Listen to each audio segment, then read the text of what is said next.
ఆభరణాల అప్పగింత భద్రాచలం ఆభరణాల అప్పగింత జాబితా ఏది? గల్లంతైనట్లుగా భద్రాద్రి క్షేత్రంలో ప్రచారం. నగల తనిఖీలో కనిపించని 6 కిలోల వెండి ఇటుక. ఉన్న 3 జాబితా కాపీలు మాయం. హైరానాలో సిబ్బంది. భద్రాచలంలోని సీతారామచంద్రస్వామి దేవస్థానం గతంలో ఉన్న ఆభరణాల తాలూకు అప్పగింత జాబితా కనబడడం లేదనేది దేవస్థానం వర్గాల్లో జోరుగా సాగుతుంది. ఇటీవలే దేవస్థానంలో జ్యువెలరీ వెరిఫికేషన్ అధికారి అంజనీదేవి వెండి ఆభరణాలు తనిఖీ చేశారు. 6 కిలోల వెండి ఇటుక జాడలేదనే ప్రచారం జోరుగా వ్యాపించింది.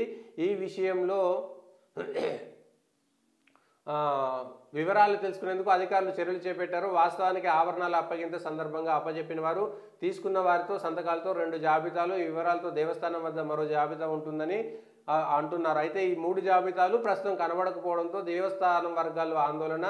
67 కిలోల బంగారము, 980 కిలోల వెండి అయితే 2009 తర్వాత ఇటీవల పూర్తి స్థాయి కొనసాగుతున్నది తనిఖీలు. 6 కిలోల వెండి ఇటుక ఎక్కడ ఉందనేటువంటి దానిపై స్పష్టత రాలేదు.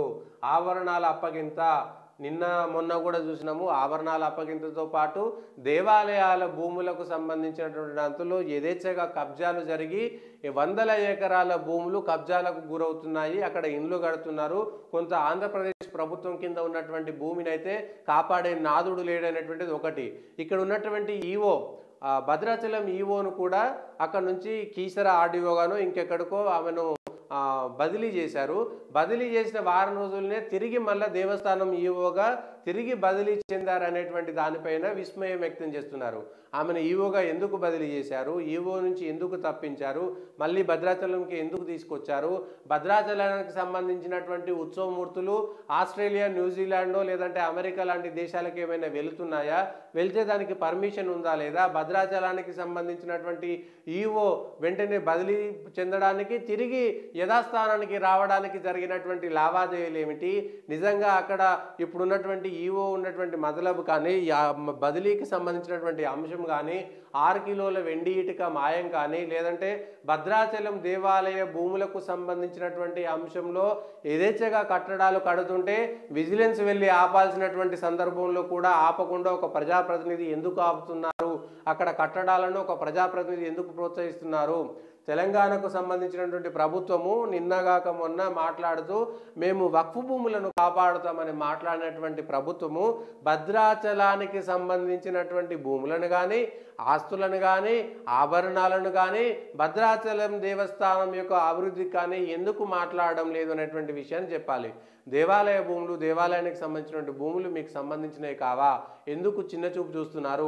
గత ప్రభుత్వం కానీ ఈ ప్రభుత్వం కానీ దేవాలయాల భూముల్లో యథేచ్ఛగా ఆక్రమణలు జరుగుతున్నా కూడా విజిలెన్సు చూసి చూడనట్టుగా హైదరాబాదు, రంగారెడ్డి జిల్లాలో ఉన్నటువంటి వేలాది కోట్ల రూపాయల విలువైనటువంటి షాద్నగర్లో ఉన్నటువంటి సీతారాంబాగ్ టెంపుల్లో కానీ, శంషాబాద్లో ఉన్నటువంటి 70 ఎకరాల భూమి కానీ, జూబ్లీహిల్స్ ఉన్నటువంటి భూములు కానీ భక్తులు తమకు నచ్చినటువంటి గుడికి విరాళాలుగా ఇస్తున్నటువంటి భూమిపైన ప్రభుత్వం పెత్తనం చేస్తూ ఆ ప్రభుత్వానికి కనీసము దేవాలయ భూములపైన శ్రద్ధ లేకుండా ఆ భూములు అన్యాక్రాంతమైతే కనీసం చూసి చూడనట్టు ఎందుకుంటున్నాయి? కస్టోడియన్గా ఉండాల్సినటువంటి ప్రభుత్వం కేవలము దేవాలయ హుండీల నుంచి వచ్చేటువంటి ఆదాయ మార్గాల మీద మాత్రమే పెత్తనం చేయిస్తూ దేవాలయాలకు సంబంధించినటువంటి భూములు, ఆస్తులను కాపాడంలో విఫలమవుతున్నాయి. భద్రాచలానికి సంబంధించినటువంటి 6 కిలోల వెండి ఇటుక ఒకటే మాయమైందా? బంగారం మాయమైందా? భూములు కబ్జా చేస్తుంటే ఎక్కడ ఉన్నటువంటి అధికారులు ఎవరు వారికి వత్తాసు పలుకుతున్నారు? అదేవిధంగా అక్కడ ఉన్నటువంటి ఈవో విదేశాలకు వెళ్తున్నారనేటువంటి ప్రచారం కూడా సాగుతున్నది. విదేశాలకు భద్రాచలానికి సంబంధించినటువంటి ఉత్సవమూర్తులను కూడా తీసుకెళ్తారనేటువంటి ప్రచారం సాగుతున్నది. నిజమో కాదో నాకు తెలియదు, కానీ ప్రచారంలో ఉన్నది. విదేశాల్లో భద్రాచలానికి సంబంధించినటువంటి అభివృద్ధి పేరిట డబ్బులు వసూలు చేస్తున్నారు. ఆ డబ్బులు ఎక్కడికి వస్తున్నాయి అనేటువంటి అంశం పైన కూడా స్పష్టత రావాల్సినటువంటి అవసరం మాత్రం ఉన్నది. దీనికి సంబంధించి భద్రాచలం భూములకు సంబంధించి భద్రాచలం సంబంధించినటువంటి ఆస్తులను ఎందుకు దీనికి సంబంధించినటువంటి దాంట్లో మాట్లాడడం లేదు అనేటువంటిది రాష్ట్ర ప్రభుత్వం వెంటనే దీనిపైన చర్యలు తీసుకోవాలి.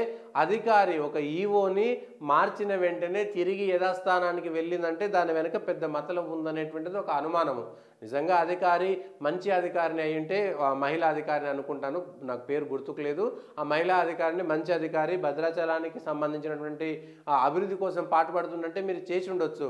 కానీ బదిలీ చేసే ముందు ఎందుకు ఆలోచించలేదు? తిరిగి మళ్ళీ యథాస్థానం బదిలీ చేయడానికి ఏం జరిగిందనేటువంటి దానిపైన కూడా విచారణ చేయాల్సినటువంటి అవసరం ఉంది. దయచేసి దేవాదాయ శాఖ మంత్రి గారు కొండా సురేఖ గారు ఈ అంశం పైన ఒక విచారణ చేయాల్సినటువంటి అంశం మాత్రం ఉన్నది. ఇది ఒక్కటే కాదు, మిగిలినటువంటి అంశంలో ఇదే మేడారానికి జాతరానికి కేంద్రం ఎందుకు జాతీయ హోదా ఇస్తలేదనేటువంటి ప్రశ్నించే బదులు ఉన్న వాటిని మనం ఎట్లా బాగుపరుచుకుంటాం, వాటిని ఎట్లా కాపాడుకుంటాం అనేటువంటి చూద్దాం. జాతీయ హోదా ఇచ్చేనాడు ఇస్తారు, ఇవ్వకపోతే ఇవ్వకపోయారు. ఆ జాతీయ హోదా ఇచ్చినా ఇవ్వకపోయినా భక్తులు పోతారు. కానీ ఇక్కడ భక్తులు పోయేటోళ్ళకు వ్యవహారాలు వ్యవస్థ చేయాల్సినటువంటి అవసరం మనది. దీనికి సంబంధించి